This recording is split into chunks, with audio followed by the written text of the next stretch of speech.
Joshua was a man who was second in command. He was right underneath God Almighty. And so are you. You might own your own business. You may not realize it, but you're second in command. God needs to be the chairman of the board.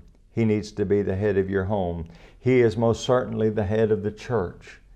And as such, when we recognize our position, we have to make some hard decisions. Even sometimes we blow it, and we've got to stay the course and do what's right. Joshua was a great leader, but Joshua made mistakes. One such instance was in Joshua chapter 9. Some people come to him, the Gibeonites, they come to Joshua and to the men of Israel, and they disguise themselves. Now, Israel's not supposed to make any treaties with their neighbors, but these Gibeonites, they disguise themselves, and they put dirty clothes on, and they put moldy bread in their bags, and their wineskins are old and falling apart. And they meet them and they say, oh, we come from a far, far country. Look, when we left, our bread was hot out of the oven. Look how moldy it is, and our shoes were good, and now they're wore out. And so they make a treaty with the Gibeonites. And then they find out, you know what?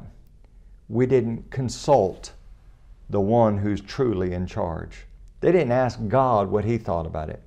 And so they consulted God after the fact. They come to find out, you know what? They're not nearby, but they realize they have to keep the word. In Joshua chapter 10, verse 6, the Gibeonites come back and say, hey, remember the promise you made with us. We have an alliance and we're being attacked. You've got to be true to that. Now, this was a tough thing, because they're 25 miles away and they've got to start fighting in the morning. It would have been really convenient to say, oh man, wish I could help you, but you know. But you see, there's a truth found in Psalm 15 and verse 4.